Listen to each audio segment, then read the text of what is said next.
Welcome back, people of Earth. I do have a little video here for you.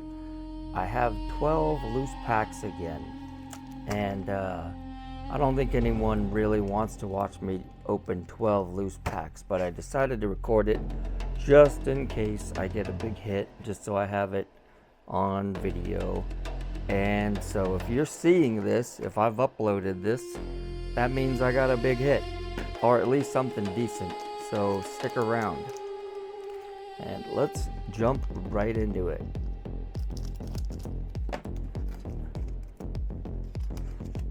Again, these are just loose packs I get from cruising around to basically the last store here in my area that still has packs. They're nice enough to sell at retail, but yeah, you're limited to 4, so hate to say it, but sometimes it's just not worth the drive. They're not that close to me. They're not on the way anymore. They used to be, but they moved. So SR. So yeah, I drive out there once in a while, you know, and get my limit. But I think they're out now, so that might be it. The entire area, Sacramento area, might be dried up out of a time for battle, unless there's people, you know, still selling it at outrageous prices, and that's why they still have some. But so far, nothing.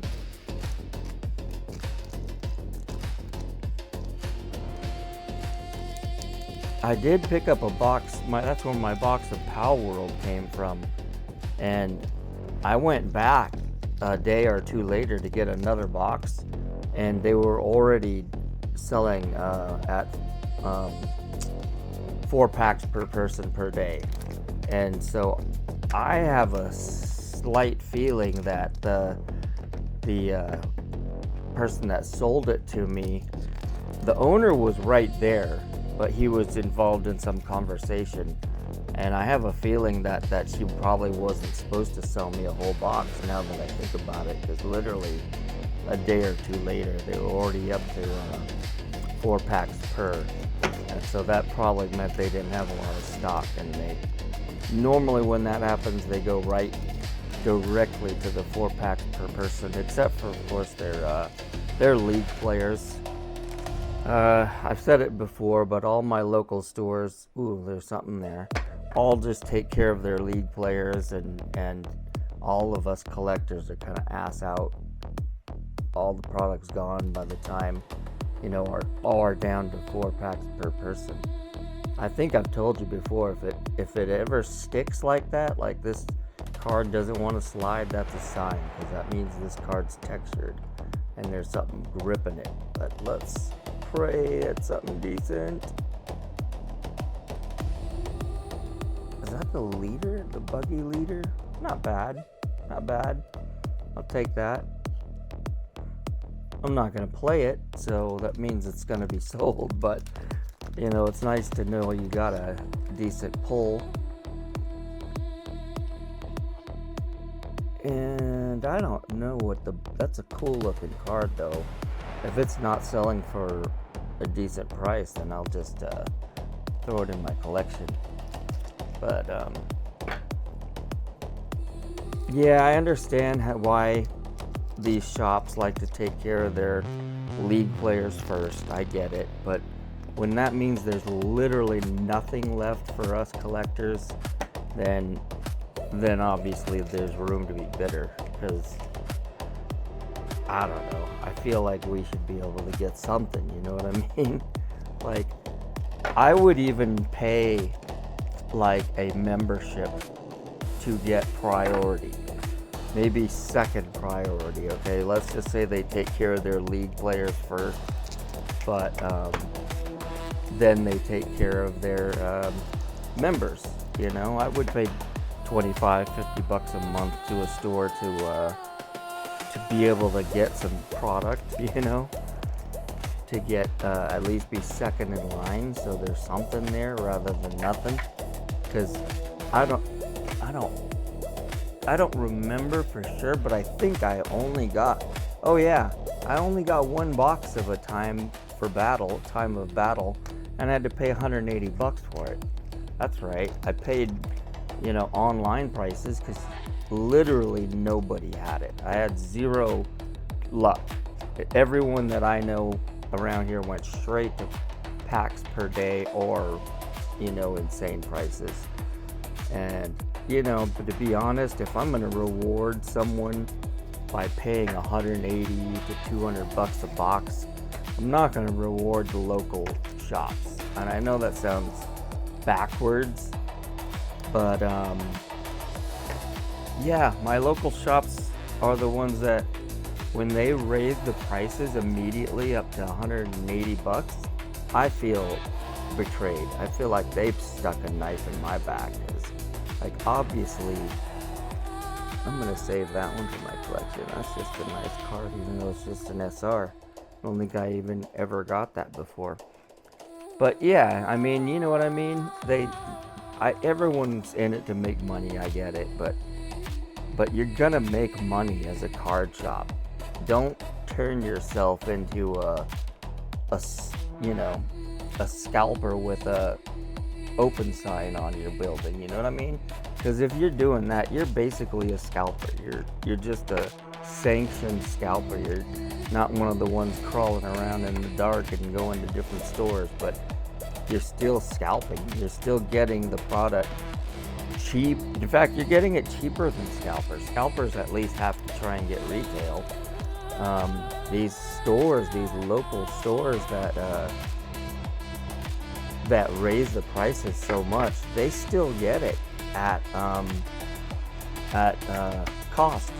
So they're still paying, from all my knowledge that I've gathered over the couple 3 years or so, the actual LGC price that they pay for a box of One Piece is right around 60 bucks. So when they flip it for 180, they're making double their profit.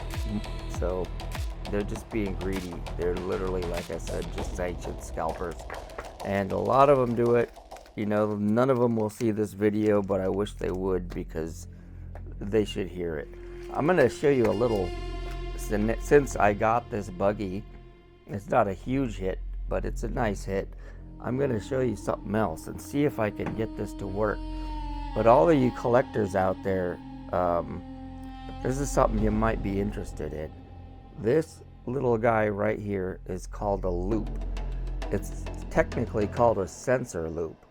And I don't know what you guys use to really be able to see your cards close up, but this thing has a little LED light, and it's just basically a magnifying lens. Now, a camera sensor, you would literally put it all the way down and that would be the perfect magnification. But for a card, you actually have to pull it out. So I don't know what you're seeing here through the video. Let me put that. No, I can't actually put it closer to the camera because everything goes out of focus. But trust me, like when you are looking through this and you got the little LED light and you're panning around the edges, making sure everything looks good, this baby's great. I got it on Amazon. Just Google sensor loop. There's the one that I have. You might see different models. This one worked for me. The ones I always used to buy actually weren't as good as this. There's the batteries right there. You can see it takes 2 little wafer batteries. LED lasts a long time. But yeah, the sensor loop that I've been using for years is much flimsier and cheaper than this. This is a nicer one. If you ever wanted to, maybe you're a good 3D printer, maybe you can figure out the exact distance it should be from a card and put that little guy on there, get something that will attach there, so you just have to float it right on the card. But at the same time, unless you're looking through a sleeve, you don't really want the loop touching the card anyway, so it's probably better to just hover it and look for it. You're literally looking at the little dots of ink at this point. when you get this baby at the right spot. So anyway, I'll throw this on the thumbnail too, so people know that this is at the end of the video. And thanks for watching. In fact, I'll probably mention it again, just in case. I don't expect anyone to really click on this video because it's just 12 packs, but again, I'll see you in the next one. Hopefully, actually, let me give you a quick update. I think I have 2 more boxes of Godzilla. I think I have 1 more of each of these. So I should have another Resonance Rivals and another Endless Wars to open here pretty soon. So not super exciting, but I found those cards to be pretty cool.